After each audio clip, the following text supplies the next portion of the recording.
Diz assim a palavra do Senhor: o reino dos céus, pois, é semelhante a 10 virgens que pegaram suas candeias e saíram para encontrar-se com um noivo. 5 delas eram insensatas e 5 eram prudentes. As insensatas pegaram suas candeias, mas não levaram o óleo consigo. As prudentes, porém, levaram o óleo em vasilhas juntamente com suas candeias. O noivo demorou a chegar e todas ficaram com sono e adormeceram. À meia-noite ouviu-se um grito: o noivo se aproxima, saiam para encontrá-lo. Então todas as virgens acordaram e prepararam suas candeias. As insensatas disseram às prudentes: deem-nos um pouco do seu óleo, pois as nossas candeias estão se apagando. Elas responderam: não, pois pode ser que não haja o suficiente para nós e para vocês. Vão comprar óleo para vocês. E saindo elas para comprar óleo, chegou o noivo. As virgens que estavam preparadas entraram com ele para o banquete nupcial. E a porta foi fechada. Mais tarde vieram também as outras e disseram: Senhor, Senhor, abra a porta para nós. Mas ele respondeu: a verdade é que não as conheço. Portanto, vigiem, porque vocês não sabem o dia e nem a hora. Feche seus olhos mais uma vez. Curve suas cabeças. Vamos estar falando com o nosso Deus. Senhor, obrigado, Pai, pelo privilégio que temos de ler a Tua Palavra, de poder compartilhar a Sua Palavra e, acima de tudo, de sermos ministrados pela Tua Palavra. Senhor, que nessa noite, ó Pai, não se ouça outra voz a não ser a voz do Senhor. Ilumine as nossas mentes, ó Deus, para que possamos compreender o que o Senhor quer tratar conosco nessa noite. Para que possamos, Senhor, não só ouvir, mas praticar aquilo que estaremos aprendendo nessa noite. Para que possamos gerar frutos para o Teu reino. Frutos que permaneçam. Frutos de transformação de vida. Seja em nós, seja através de nós. Fale conosco, Senhor, nessa noite, em nome de Jesus. Amém. Queridos, essa parábola, ela diz a respeito de 10 virgens. 5 delas eram insensatas e 5 eram prudentes. Geralmente a gente utiliza esse texto para a gente falar sobre a insensatez e a prudência. Porém, eu gostaria de estar falando com vocês hoje sobre um tema que está dentro desse contexto, que pode ser muito pouco observado por nós. A insensatez, queridos, a falta de juízo e a desconsideração pela sabedoria descrita e revelada na palavra do Senhor, muitas vezes resultam num foco desorganizado da nossa mente. Elas resultam numa capacidade da gente de discernir a respeito daquilo que é prioridade para nós. E essa falta de discernimento de prioridade, a falta de foco naquilo que é realmente importante, naquilo que é realmente prioridade para nós, se manifesta como uma distração. E a insensatez, queridos, ela leva à distração. A distração, por sua vez, ela pode gerar até a morte. A morte na esfera não somente física, mas também a morte espiritual. A capacidade que a distração tem de nos levar a um rumo em direção à destruição, ela é muito grande. E olha só que coisa interessante. Quando eu comecei a meditar sobre o assunto, não foram poucas as vezes que eu me deparei com questões sobre distração, porque ela está presente no nosso dia a dia. E uma das coisas mais difíceis para nós é lutar contra a nossa distração. É lutar com a nossa distração. É mantermos o foco nas coisas que precisamos fazer. E olha só, na sexta-feira estava indo eu pela manhã para o meu serviço, quando de repente em um dos cruzamentos da nossa rua, do trajeto para o meu serviço, um carro surge abruptamente na frente do meu carro, se lança na frente do meu carro e começa a andar devagarzinho. Só que ele saiu tão repentinamente que se eu tivesse distraído, eu teria ocasionado um acidente. E aí eu peguei, adiantei um pouco mais, acelerei um pouco mais o carro, e quando eu olho para o lado, eu vejo que o motorista está dirigindo, olhando para baixo, mexendo no celular. Provavelmente ele entrou naquela rua mexendo no celular. Uma distração poderia ter ocasionado um acidente. E aquele acidente poderia ter ocasionado uma morte. As nossas distrações, elas podem ocasionar acidentes, circunstâncias, situações que podem gerar destruição e gerar a morte. A distração ela é um perigo para a gente, não só no trânsito, mas também no nosso lar. Quantas vezes coisas nos distraem daquilo que realmente é importante. Hoje, um pouco antes do culto, estava conversando com a irmã Serlei Nogueira e falei, não, na semana retrasada eu tirei um final de semana para investir na minha família, porque eu não tenho conseguido dar a atenção que eu gostaria de dar para a minha família. E eu preciso investir a minha atenção, voltar a minha atenção para a minha família, para continuar investindo naquilo que é importante para mim e para o meu ministério, e para a obra do Senhor. Mas muitas vezes a gente não se dá conta de que a gente está deixando a nossa família de lado por causa de distrações. A distração ela pode ocasionar também uma destruição dentro do próprio lar. Ela ocasiona destruição no trânsito, ela ocasiona destruição no lar, e muitas vezes ela pode ocasionar uma destruição de vidas, destruição de ministérios, até mesmo dentro da própria igreja. A distração ela é uma estratégia sutil de Satanás, que tem o intuito de desviar os cristãos, de desviar as pessoas, ou até mesmo paralisar essas pessoas, desviando-as de Deus, separando-as de Deus a cada passo, a cada momento, afastando essas pessoas de Deus, roubando o seu tempo de devocional, roubando a comunhão dessas pessoas com Deus, roubando a produção no ministério dessas pessoas, surgindo muitas vezes as distrações que fazem com que a gente não preste atenção no nosso ministério. Isso muitas vezes, essas distrações muitas vezes interferem até no próprio avanço da igreja. E é nesse contexto, queridos, que nessa noite eu gostaria de usar essa parábola, usar esse texto que nós acabamos de ler, de Mateus 25, usar ele como base para a gente poder estar refletindo nessa noite sobre o perigo das distrações. E não somente o perigo delas, mas as consequências dessas distrações, e que essas distrações podem gerar na nossa vida e também na igreja. Em primeiro lugar, queridos, como o primeiro dos perigos encontrado até mesmo nesse texto, é que as distrações, elas te impedem de discernir aquilo que é prioridade. O primeiro ponto é esse. Eu enviei para a mídia, eu acho que vocês devem ter aí o primeiro ponto das distrações. Para que o povo possa, para que a igreja possa estar acompanhando e não se dispersar e não se distrair. As distrações te impedem de discernir o que é prioridade. Vocês já tiveram a experiência de repente estar em casa, na sala, assistindo a sua TV, e aí você se lembra eu estou com sede. E aí você vai para a cozinha.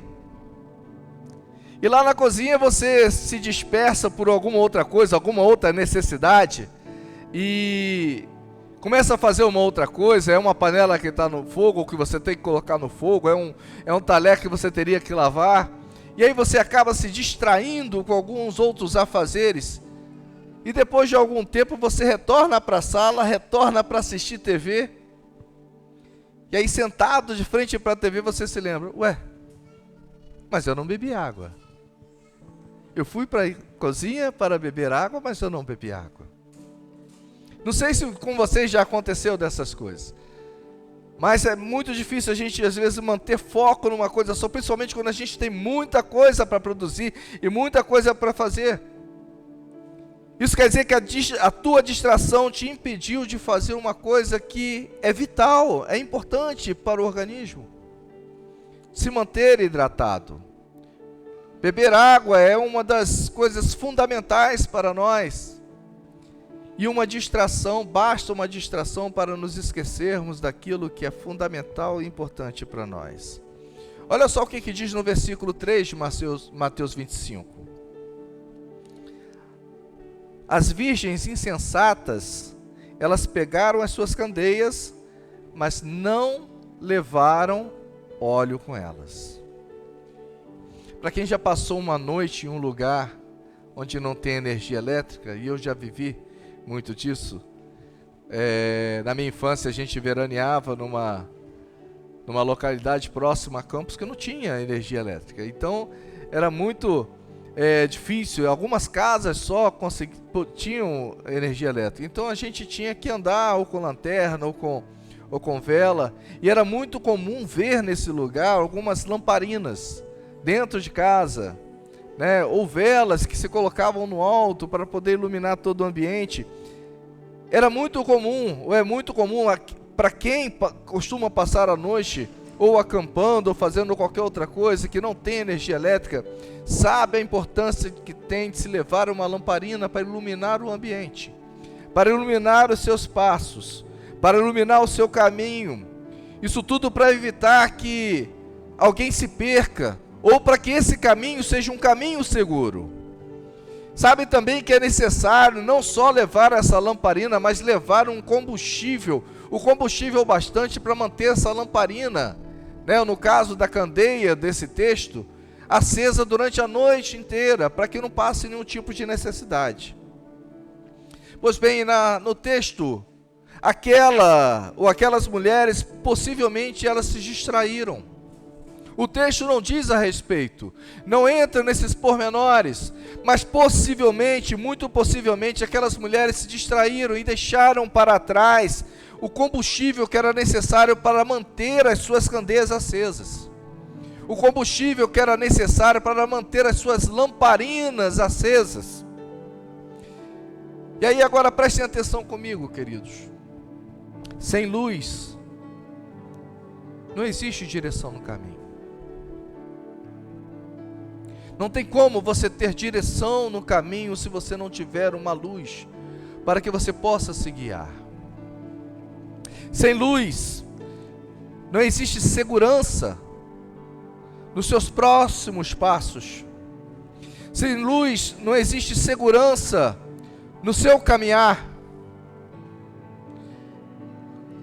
De tal forma que a lamparina ela vai iluminar não somente a tua direção, mas também o lugar onde você vai colocar e firmar os seus pés, para te trazer não só o senso da direção, mas a segurança que você precisa. E a Bíblia ela revela a si mesma como a lâmpada para os nossos pés. A Bíblia ela revela a si mesma como essa fonte de luz que vai iluminar o nosso caminho. Salmo 119, versículo 105, diz que lâmpada para os nossos pés é o quê? A palavra de Deus. A tua palavra é lâmpada que ilumina os meus passos e luz que clareia o meu caminho. A palavra de Deus, ela é luz para nós, não somente para nós, mas para o nosso caminho, para iluminar o nosso caminho e direcionar os nossos passos. Nós sabemos muito bem que toda a Bíblia, e eu não me canso de dizer aqui nessa igreja, toda a Bíblia de Gênesis a Apocalipse aponta para um único ponto, que esse ponto ele é uma pessoa. Toda a Bíblia aponta para Jesus Cristo. Toda a Bíblia, ela como luz, ela aponta para uma direção, para um caminho. E Jesus Cristo, ele se revela como sendo esse caminho que leva o homem a Deus. Em João 14,6, ele mesmo diz: eu sou o caminho, a verdade e a vida. Sem mim, e ninguém pode ir ao Pai, a não ser por mim. Mas as distrações muitas vezes têm impedido as pessoas de alimentarem as suas lamparinas, de encherem as suas lamparinas, de se alimentarem da Bíblia, de se alimentarem pela meditação da palavra do Senhor. E por consequência, essas pessoas têm perdido a direção, não de um caminho, mas do caminho que conduz à salvação, que é Jesus Cristo. E aí essas pessoas ficam sem direção, vagando de um lado para o outro, porque não tem direção, não tem luz, não tem iluminação para direcionar o seu caminho. E no meio dessa estrada escura, no meio de trevas, elas muitas vezes encontram pessoas, mas pessoas que não ensinam a palavra do Senhor, mas pessoas que trazem consigo doutrinas e ensinamentos contrários à palavra de Deus. E é exatamente aí onde a mensagem deixa de ser cristocêntrica, onde a vida da pessoa deixa de ter Cristo no centro e passa a ter tantas outras coisas tomando o lugar de Jesus. Muitas vezes até a si própria, aderindo, assumindo, assimilando, aprendendo uma doutrina, um ensinamento antropocêntrico. Ensinamentos que não só desviam do caminho, mas entorpecem a alma. As distrações, elas têm o poder de desviar a gente do nosso alvo. E a Bíblia diz que o nosso alvo é... Eu acho que pode ser melhor. Nosso alvo é Cristo. Jesus Cristo é o nosso alvo. O foco deixa de ser Jesus e passa a ser tantas outras coisas, muitas vezes coisas materiais.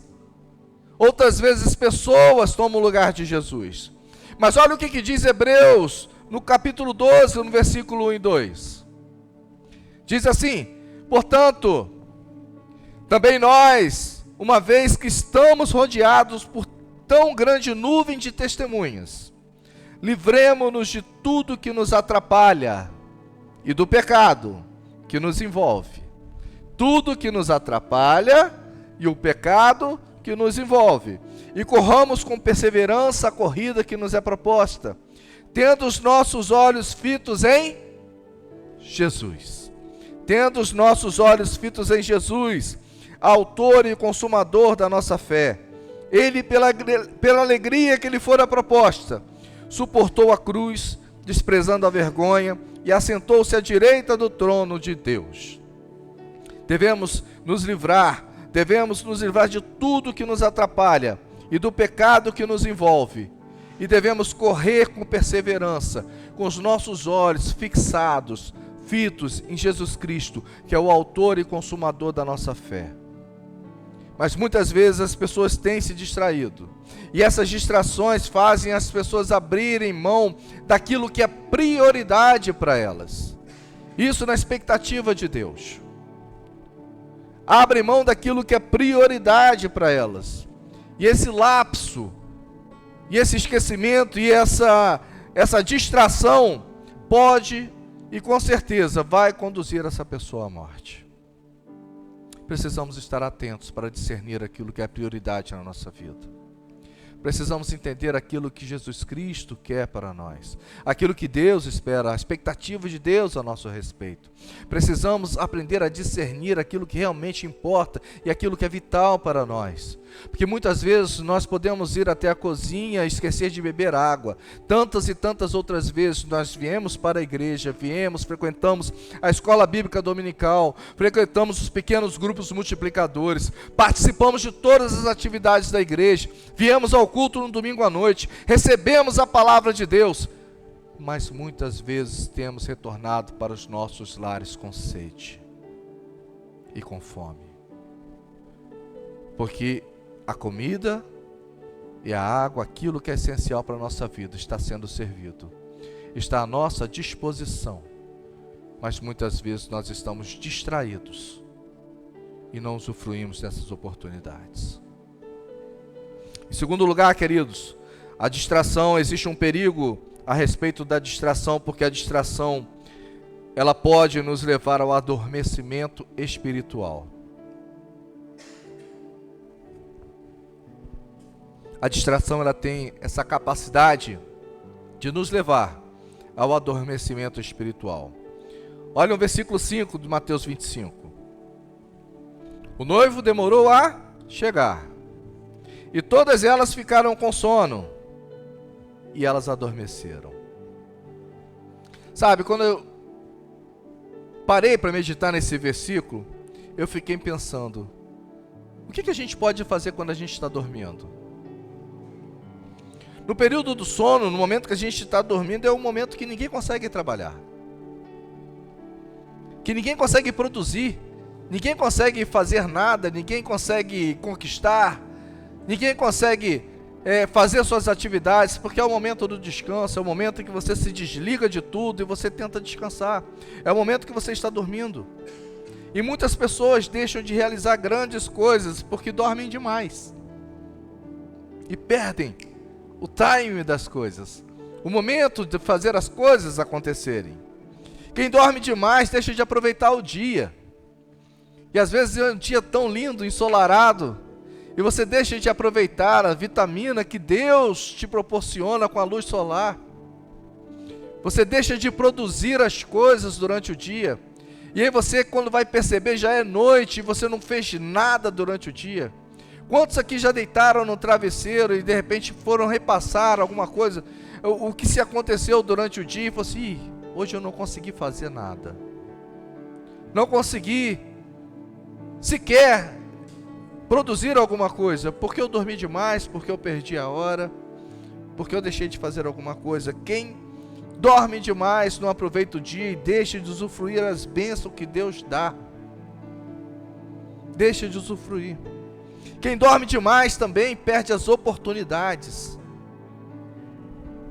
Muitas vezes a gente está querendo, buscando, pedindo a Deus, Senhor, eu quero que abra uma porta de emprego, Senhor, eu quero que passar naquele concurso, eu quero passar numa faculdade, mas aí eu durmo demais, e aí eu vou verificar a hora que eu acordo bem tarde, e o dia já se passou, o momento que eu poderia estar aproveitando para estar me qualificando, estar investindo em mim para alcançar algumas coisas.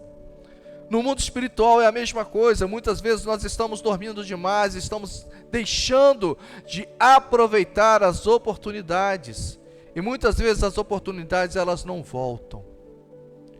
A oportunidade ela é como a água do rio que passa sobre a ponte. Aquela água jamais passará novamente. Podem vir outras oportunidades, mas aquela mesma oportunidade ela não vem mais. Quem dorme demais também perde o propósito. Perde os seus planos, aquilo que você planejou. O que adianta você levar muito tempo planejando alguma coisa? E na hora de você pegar e construir, na hora de você pegar e colocar aquilo em prática, o seu sono te atrapalha. Você está dormindo demais e você não consegue fazer. Quem dorme demais também perde o sentido da vida. É como ficar sentado na janela, olhando para a vida que está passando diante dos seus olhos, e você não consegue produzir nada. E aí chega ao final da sua vida e você fala, qual foi o sentido de uma vida inteira? Não teve, porque eu adormeci e não aproveitei. Sabe o que diz João no capítulo 9, no versículo 4? Sabe o que Jesus ele diz para a gente? Enquanto é dia, precisamos realizar a obra daquele que nos enviou. Enquanto é dia, precisamos realizar a obra daquele que nos enviou. A noite se aproxima quando ninguém pode trabalhar. Precisamos fazer a leitura certa do tempo que estamos vivendo. E entender quando é dia. E durante o dia precisamos manter o nosso foco, manter a nossa atenção voltada para aquilo que nós precisamos executar. Não podemos permanecer no estado de adormecimento, não, queridos. O adormecimento, ele nos impede de trabalhar. O adormecimento nos impede de produzir. As distrações, elas conseguem retardar os nossos passos. As distrações, elas conseguem atrasar os nossos planos e aquilo que nós queremos fazer. Elas retardam os nossos passos e atrasam os nossos planos. As distrações, elas impedem até mesmo o avivamento da igreja. Muitas vezes, os nossos lábios estão clamando ao Senhor por um avivamento espiritual. Um avivamento pessoal, um espiritual pessoal, né? Um avivamento espiritual nas nossas vidas. Um avivamento espiritual na vida da igreja. Os nossos lábios clamam por esse avivamento, mas o nosso comportamento, a nossa atitude nos leva rumo a um adormecimento espiritual. Com as palavras nós professamos uma coisa e com a atitude nós fazemos outras. Com as palavras nós queremos agir, queremos o avivamento, mas com a nossa atitude nós estamos seguindo para um adormecimento. E aí esse adormecimento espiritual, queridos, ele impede a igreja de crescer. Impede a igreja de se desenvolver. Impede a igreja de ter intimidade com Deus. Porque você entra num estado de letargia. E então você deixa de buscar o Senhor. Você entra nesse estado de adormecimento e você deixa de buscar essa intimidade com Deus. O adormecimento espiritual, ele impede o ser humano de servir a Deus. Quantas e quantas vezes nós deixamos de fazer aquilo que precisamos fazer, porque nós estamos adormecidos espiritualmente. Hoje pela manhã, eu acho que era a Gabi que estava falando que aquele que sabe que deve fazer o bem e não faz, comete pecado. Muitas vezes nós sabemos o que precisamos fazer. Muitas vezes nós sabemos como e onde precisamos servir o nosso Deus. Mas estamos adormecidos. E esse adormecimento tem impedido a gente de servir o nosso Deus. O adormecimento na igreja e na nossa vida também tem nos impedido de ganhar vidas, de ganhar almas para Cristo. Fomos chamados com uma missão. Mateus 28, 19 diz que precisamos ir fazer discípulos. Nós temos essa missão de fazer discípulos. Mas para que nós possamos ser discipuladores e fazer discípulos, discípulos que imitem a Jesus Cristo, nós precisamos estar acordados. Precisamos despertar, sair do adormecimento espiritual. O adormecimento espiritual também tem impedido a igreja de avançar. Precisamos estar atentos. Quantas e quantas vezes fazemos planos de avançar, de crescer, de expandir, ganhar almas, de fazer a diferença no lugar onde nós estamos, mas a diferença precisa começar em nós e ser a partir de nós. Precisamos estar despertos para todas essas coisas. E olha só, as distrações que levam ao sono, as distrações que levam ao adormecimento impedem de estar preparado para momentos decisivos da vida. Olha o que vai dizer no versículo 7 de Mateus 25. Então todas as virgens acordaram e prepararam as suas candeias. No versículo 8 vai dizer que as insensatas disseram aos prudentes: deem-nos um pouco do seu óleo, pois a nossa candeia está se apagando. E elas responderam: não, pois pode ser que não haja o suficiente para nós e para vocês. Vão comprar óleo para vocês. As distrações muitas vezes têm nos afastado de Deus. No momento que aquelas virgens, que a parábola chama de insensata, elas saíram em busca de comprar o combustível para alimentar as suas candeias, elas se afastaram cada vez mais do noivo que estava chegando. E as distrações têm nos impedido de nos aproximar do Senhor. E muito mais, elas têm nos afastado do nosso Deus. As distrações podem te levar a uma frieza espiritual, querido. Não somente ao adormecimento, mas uma frieza espiritual, te afastando de Deus, te afastando do propósito do Senhor, que é da vontade do Senhor, que é dos planos do Senhor para a sua vida. O Senhor tem planos a meu respeito, mas o Senhor também tem planos a seu respeito. E se nós estivermos nesse estágio de letargia, de dormência, de adormecimento espiritual, nós jamais poderemos viver os planos de Deus, o propósito de Deus nas nossas vidas, e muito menos através das nossas vidas. O adormecimento espiritual, além de te levar a uma frieza espiritual, pode também te levar ou impedir a sua comunhão com Deus. O fato ou a oportunidade de você ser um com o Senhor. Mas o adormecimento espiritual, ele não acontece da noite para o dia. Não é algo que acontece de forma instantânea. Ele vem de forma gradual. E ele vem de forma contínua também. É como se você entrasse num barquinho, e ao invés de você remar, você deixasse a correnteza te levar. E essa correnteza, e você vai observando que essa correnteza te levando cada vez mais para longe da margem. E você começa a olhar a margem, a costa, cada vez mais se distanciando, até chegar ao ponto que você já não consegue mais enxergar a terra. Você já não consegue mais ver a terra seca. O afastamento espiritual também ele faz dessa forma. São circunstâncias que provocam a distração. E pouco a pouco, paulatinamente, elas vão esfriando a sua busca pelo Senhor. Vão esfriando o seu tempo devocional. Vão esfriando a sua busca pela comunhão e pela intimidade com Deus. É como se pouco a pouco você fosse deixando o seu óleo, o óleo da sua lamparina se esgotar. Ir acabando devagarzinho. E quando você menos espera, você se encontra tão longe de Deus, que você já não consegue mais vê-lo.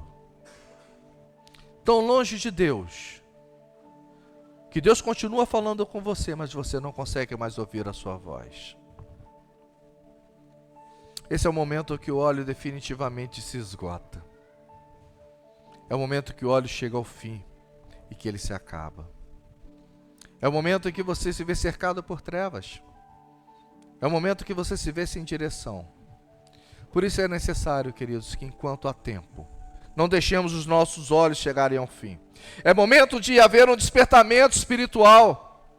É momento de haver despertamento não somente na nossa vida, na vida das pessoas, mas também na vida da igreja. Para que a gente possa perceber a importância e a necessidade de buscar o Senhor enquanto nós podemos. Enquanto temos essa oportunidade, para que a gente também possa viver o propósito de Deus na nossa vida.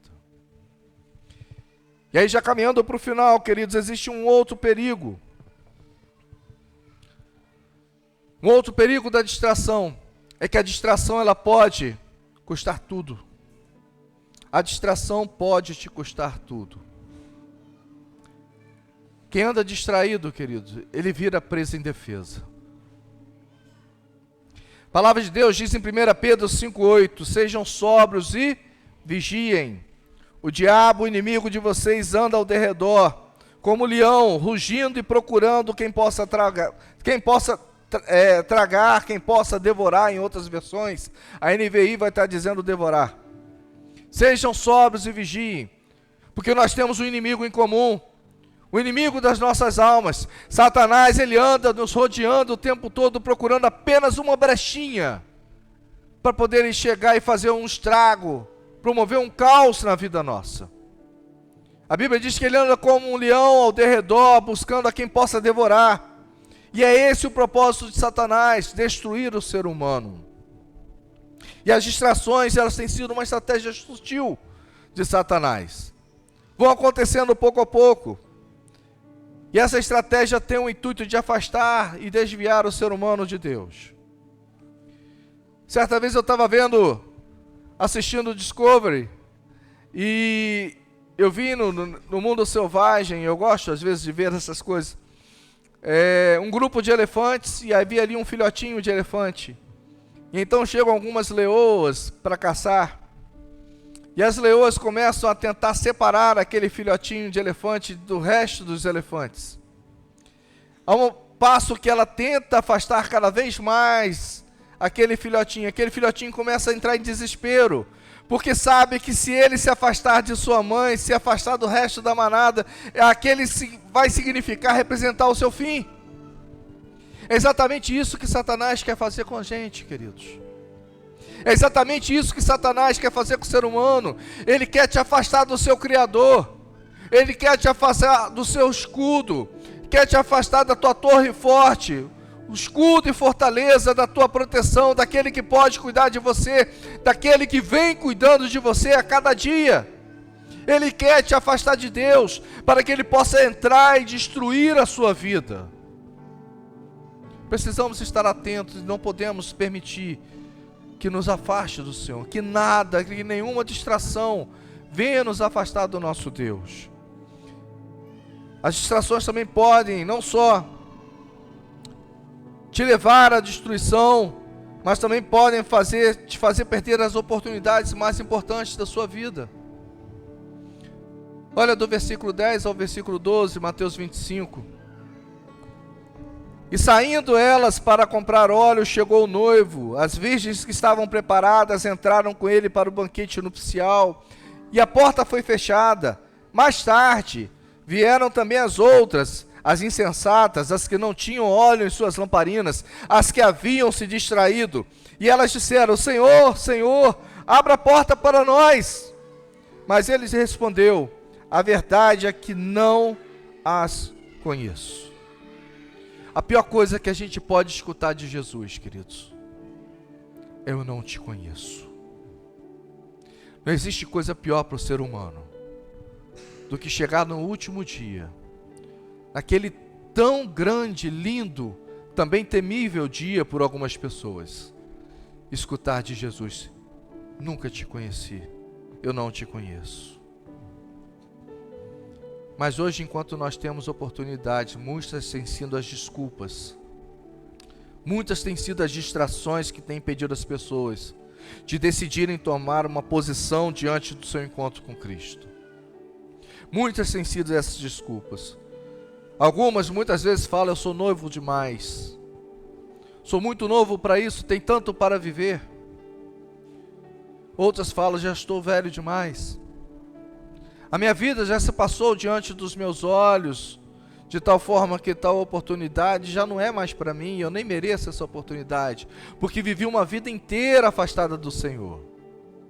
Existe uma outra desculpa que diz: eu preciso fazer isso ou fazer aquilo, eu tenho planos ainda para a minha vida, e nesse momento decidir me entregar ao Senhor, viver para Ele, servir o Senhor de forma integral, de forma irrestrita, vai atrapalhar os meus planos. Mas olha o que a Bíblia diz em Lucas 9, 25. O que adianta, pois, ao homem conquistar o mundo inteiro? Que adianta, pois, ao homem ganhar o mundo e perder-se, e destruir a si mesmo? Que adianta a gente conquistar tantas coisas e ter a nossa alma destruída, e ter a morte da nossa alma, e de caminharmos para a destruição? Existe ainda uma outra desculpa que diz que eu não estou preparado. Eu não estou preparado para deixar de fazer isso, ou deixar de fazer aquilo, porque eu ainda não consigo deixar, ou eu não quero deixar, na pior das hipóteses. Não estou preparado para deixar de fazer. Existe uma outra desculpa que as pessoas dão muito, que elas dizem: eu tenho vergonha, mas na verdade não é vergonha, é medo de ser rejeitado pelo meio em que a pessoa vive. É o medo dessa rejeição, porque você decidir caminhar com Cristo, muitas vezes você está indo na contradireção do que as pessoas que se relacionavam com você estão vivendo. Caminhar com Cristo é nadar contra a correnteza.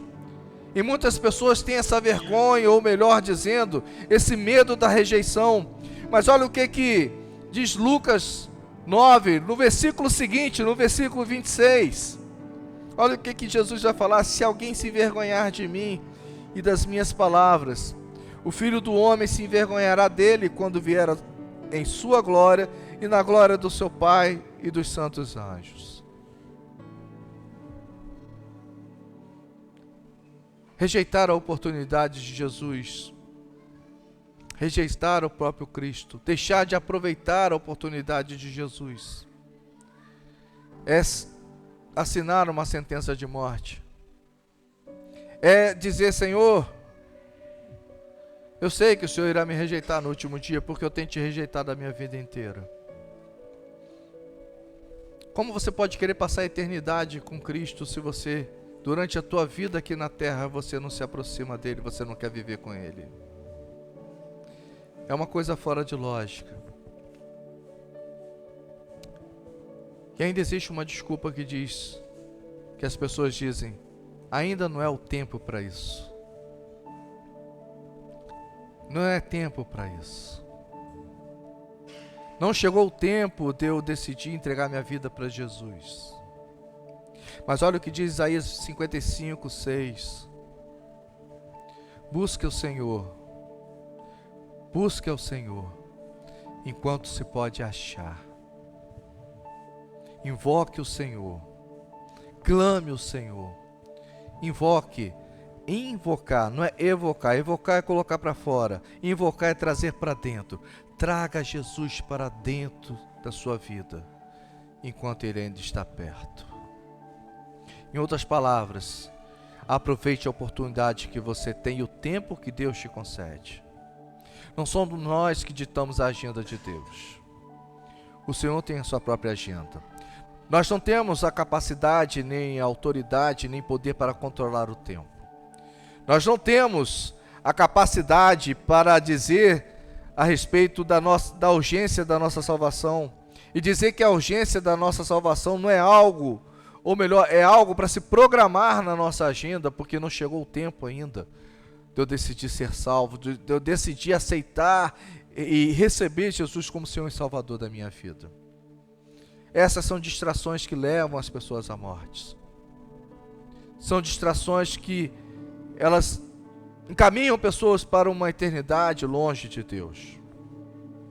E essas distrações, elas podem impedir sim o seu encontro com Jesus Cristo. Essa noite, queridos, é uma noite de oportunidade. Eu não sei como está a sua vida. Eu não sei a forma como você, eu digo você, no seu coração, na sua alma, chegou aqui nessa noite. Pode ser que ao chegar aqui, pode ser que ao ser ministrado por essa palavra, você tenha percebido que a sua candeia está se apagando, que o óleo está se esgotando. Talvez você esteja percebendo que aquilo que alimenta a sua candeia, que te dá direcionamento, já não está mais funcionando. Talvez você esteja percebendo que o seu relacionamento com a palavra do Senhor, que é lâmpada para os nossos pés, tem sido cada vez mais supérfluo, tem sido cada vez mais raso. Isso está fazendo com que o óleo da sua lamparina esteja se esgotando. Mas a boa notícia, queridos, é que hoje é o dia de você rever as suas prioridades. Hoje é o dia de que você pode mudar a sua vida. Hoje é o dia que você pode viver uma transformação segundo a perspectiva de Deus. Pode estabelecer essas prioridades segundo a perspectiva de Deus. Quem sabe também você tenha percebido nessa noite que você está vivendo um estágio, uma condição de frieza espiritual, esteja necessitando de um despertamento pessoal, um despertamento para a sua vida, para que você possa viver integralmente, para que você possa viver irrestritamente o propósito de Deus na sua vida. Hoje é o dia que você tem essa oportunidade de você decidir. E hoje é o dia que você precisa se posicionar e retornar retornar aos projetos de Deus, retornar ao propósito de Deus, retornar a uma vida que cumpra o propósito de Deus, retornar aos seus projetos ministeriais, que é exatamente aquilo que Deus confiou a você que fizesse, que Deus poderia ter dado a outra pessoa, mas Ele não, Ele confiou a você.